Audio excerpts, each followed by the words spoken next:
پریشانی آئی ہے، کوئی خیر نہیں آئی۔ اللہ تعالیٰ ارشاد فرماتا ہے قُلْ وَقُلْ لِلْمُؤْمِنَاتِ يَغْضُضْنَ مِنْ أَبْصَارِهِنَّ، اور مسلمان عورتوں کو حکم دیجئے کہ اپنی نگاہیں کچھ نیچی رکھیں۔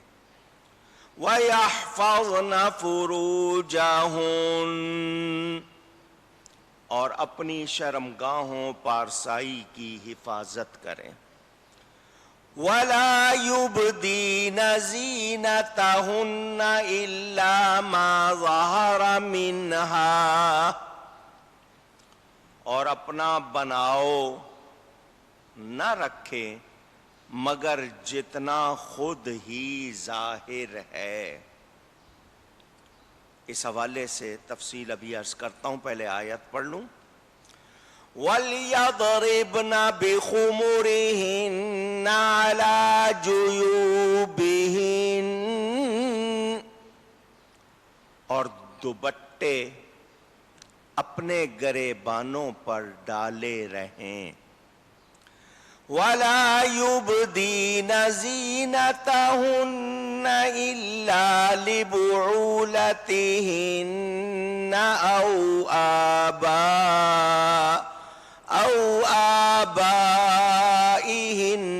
أَوْ آبَاءِ بُعُولَتِهِنَّ،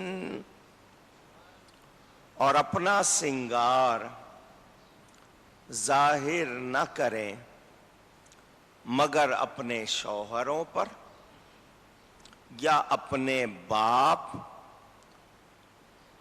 یا شوہروں کے باپ، او ابنائہن او ابناء بعولتہن، یا اپنے بیٹے یا شوہروں کے بیٹے، او اخوانہن او بنی اخوانہن، یا اپنے بھائی یا اپنے بھتیجے، او بنی اخواتہن، یا اپنے بھانجے، او نسائہن او ما ملکت ایمانہن، یا اپنے دین کی عورتیں یا اپنی کنیزیں جو اپنے ہاتھ کی ملک ہوں، او ما ملکت ایمانہن او التابعین غیر اولی الاربۃ من الرجال، یا وہ بچے جنہیں عورتوں کی شرم کی چیزوں کی خبر نہیں، او الطفل، میں نے پہلے جو بات کی ذرا اس کو واضح کر دوں، او التابعین غیر اولی الاربہ، یا نوکر بشرطے کے شہوت والے مرد نہ ہوں، او الطفل الذین لم یظہروا علی عورات النساء،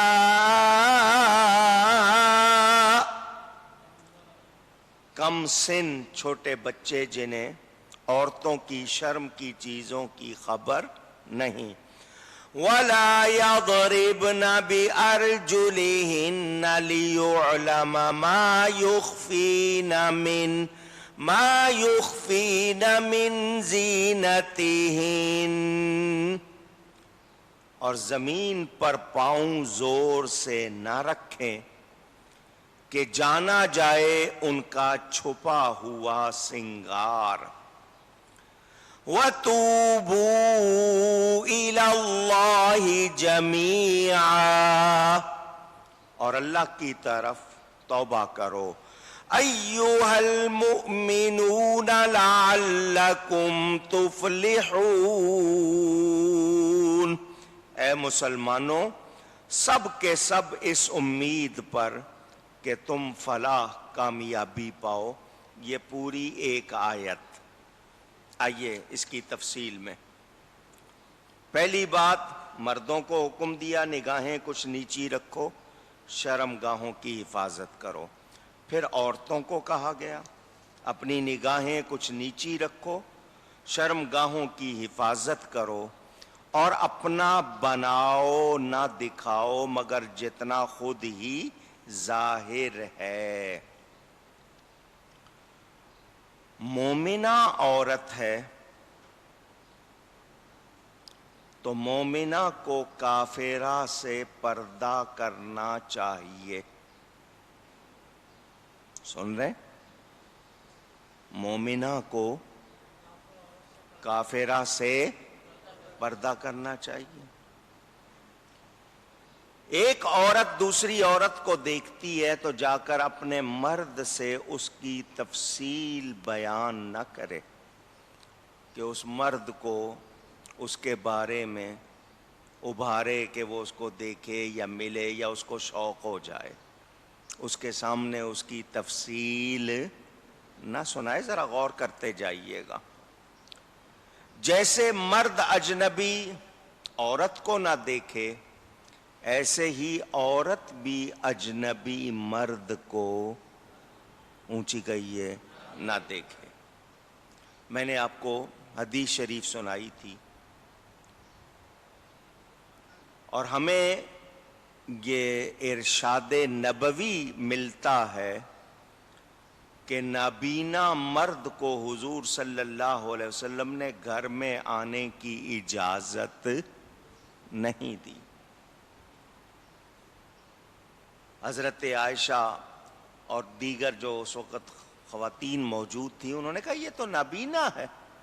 فرمایا تم تو نابینا نہیں ہو، وہ نابینا ہے، تم نابینا نہیں ہو.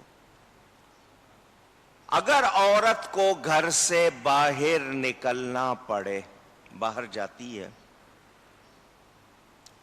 ملنے جانا ہے رشتہ داروں سے، کوئی ایسی چیز لینی ہے، مرد کے ساتھ جا رہی ہیں، باہر کام ہے، تو وہ پابندیوں کے ساتھ نکلیں. یہ نہیں کہ اٹھے اور نکل گئے. ویسے اول تو بلا ضرورت گھر سے نکلنا نہیں چاہیے عورت کو، مگر ہاں جی گھر میں بیٹھے رہے ہر وقت. ہم یہ کہتے ہیں باہر نکلنا ہے ضرورت سے نکلو. کوئی محرم ساتھ، باپ، بھائی، بیٹا، شوہر، کوئی ساتھ ہو. اللہ تعالیٰ نے نبی پاک صلی اللہ علیہ وسلم کی بیویوں کے لیے کیا فرمایا؟ وَقَرْنَ فِي بُيُوتِكُنَّ، اپنے گھروں میں ٹھہری رہو. تو جب ان مقدس خواتین کے لیے فرمایا گھروں میں رہو تو کسی اور عورت کے لیے کیا گنجائش؟ نہیں جی، عورتوں کو گھر میں نہیں رکھو، باہر نکالو. جو مرد کر سکتے ہیں وہ عورتیں کر سکتی ہیں. نتیجہ آپ کے سامنے. عورتوں سے مردوں والے کام کروائیں گے آپ تو پھر وہ عورت رہیں گی. اور جتنی ارننگ وومنز ہیں، کمانے والی عورتیں، ان کا مزاج دیکھ لیں.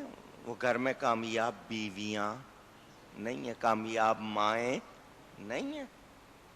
صبح سے جائیں گی شام کو آئیں گی تو لازمی بات ہے کام کا بوجھ، اسی حساب سے مزاج.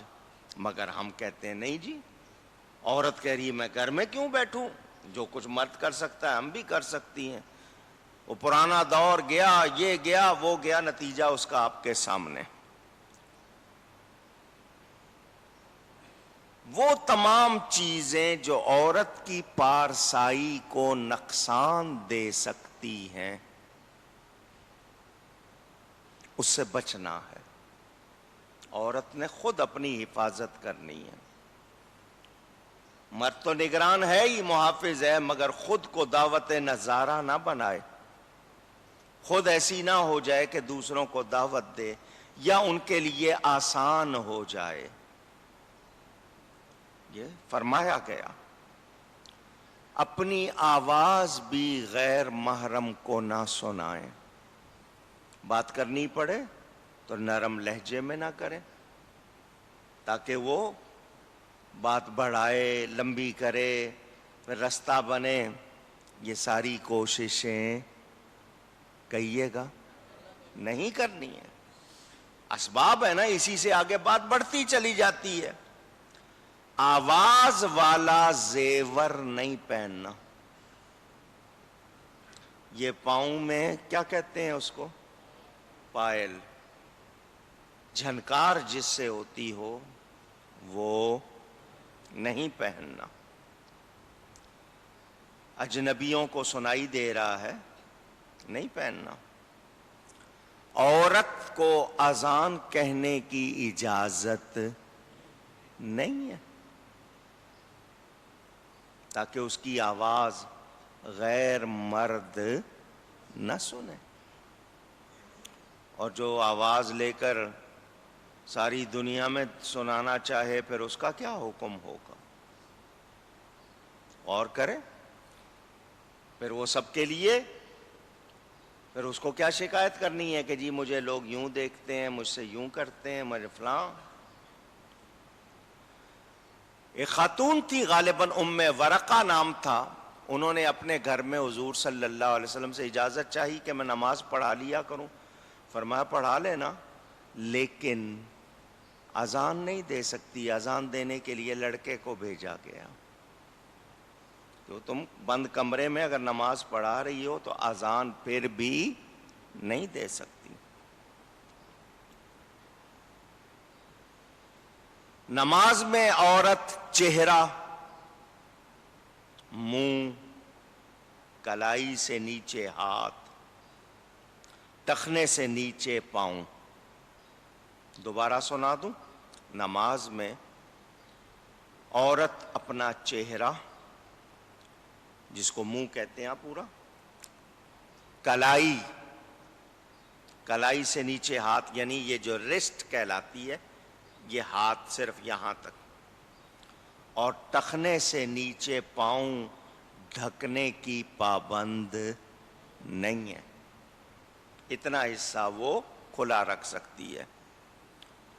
اس کا یہ مطلب نہیں ہے کہ یہ اعضاء اجنبی مردوں کو دکھائے، صرف یہ کہ وہ یہ حصے نہیں ڈھکتی. اور ہمیں قرآن بتاتا ہے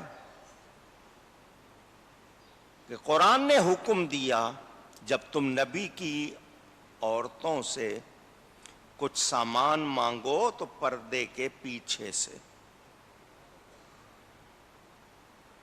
ان باتوں کا مطلب ہوا 3 عضو ایسے ہیں جو سترے عورت نہیں، یعنی چھپانے والے نہیں. ان کا چھپانا فرض نہیں جو میں نے آپ کو بتا دیے، مگر اجنبی کو دکھانا حرام ہے. ان 3 چیزوں کا چھپانا فرض نہیں، مگر اجنبی کو دکھانا، اونچی کہیے گا، حرام. زینت کا لفظ اس آیت میں بار بار آیا. زینت سے مراد زینت کی جگہ جس کو سجایا جائے. سر پہ جھومر لگا لیتی ہیں، ہاتھ میں کنگن، کڑا پہن لیتی ہیں، پاؤں میں پازیب اور جھانجھن جس کو آپ کہتے ہیں وہ پہن لیتی ہیں. ناک میں کبھی چھوٹا کبھی بڑا نتھ کہتے ہیں اس کو، وہ پہن لیتی ہیں. کان میں پہلے نیچے بالیاں پہنی جاتی تھیں، اب پورے کان میں سوراخ کر کے پورے کان کی کناری بھر دی جاتی ہے. یہ عورت کو منع، اونچی کہیے گا، زیور پہننا، زینت کرنا منع نہیں، مگر کس کے لیے؟ زیور پہنتی ہے جھومر پہننا چاہتی ہے، بالیاں پہننا چاہتی ہے، بندے پہننا چاہتی ہے، ہار پہننا چاہتی ہے، کڑے پہننا چاہتی ہے، پازیب پہننا چاہتی ہے، منع نہیں، مگر کس کے لیے؟ اگر اپنے شوہر کے لیے بنتی سورتی ہے تو اس پر ثواب ملتا ہے، اجنبی کے لیے بنتی سورتی ہے اس پر عذاب ملتا ہے۔ الٹا معاملہ ہو گیا نا آج کل، شوہر کے سامنے ماسی بن کے رہیں گی، باہر نکلیں گی تو تیار ہو کے دوسروں کو دکھانے کے لیے، الٹا معاملہ ہو گیا۔ اب سن لیں، آیت آپ نے پوری سنی، میں نے ترجمہ بھی سنایا، اب میں اس کی تھوڑی سی تفصیل میں جا رہا ہوں۔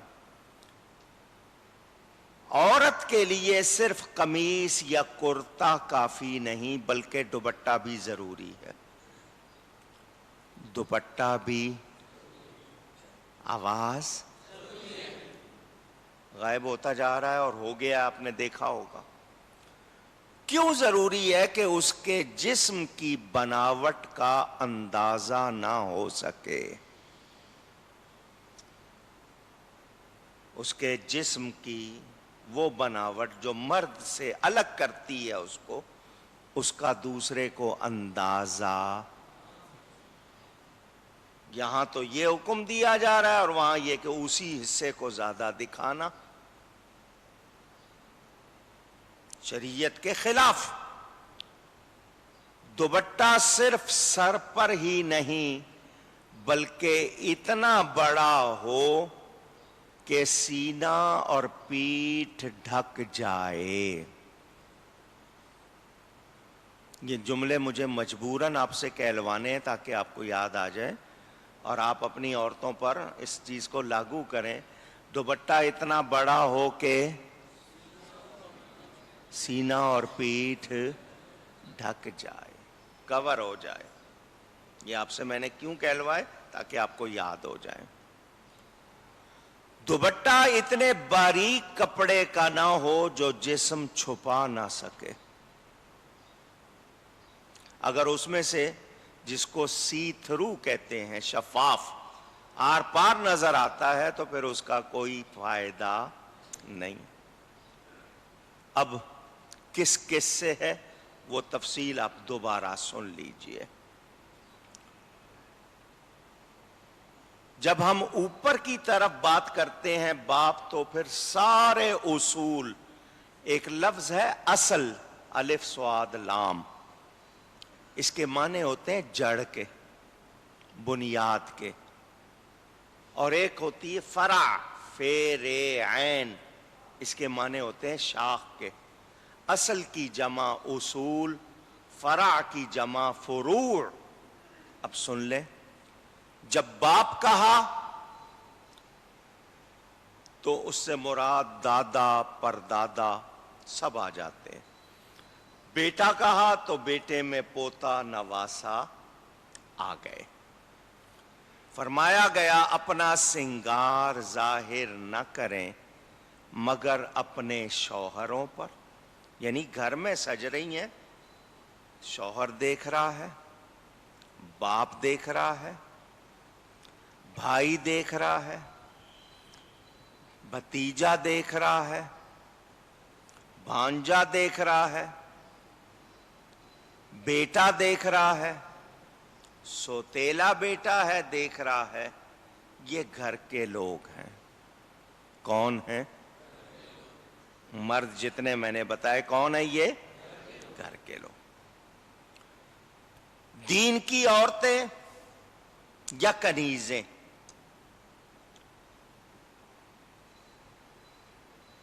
جن کو خریدا بیچا جاتا تھا پہلے، اب تو وہ نہیں ہے، یا نوکر، بشرطے کے شہوت والے مرد نہ ہوں، اتنے کم سن بچے ہوں کہ ان میں شہوت اونچی، سمجھ گئے ہیں آپ بات کو؟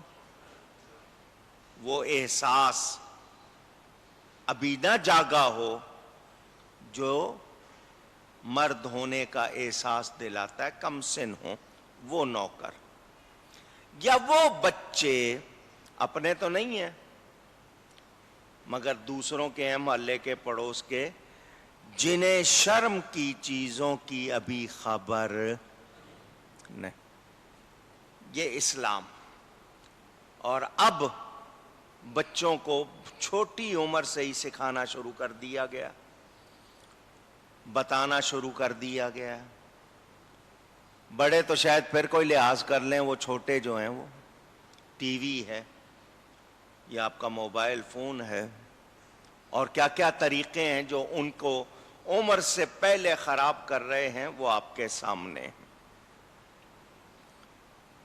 چلتے ہوئے زمین پر نرم چلنا ہے جب عورت کیٹ واک کرے گی،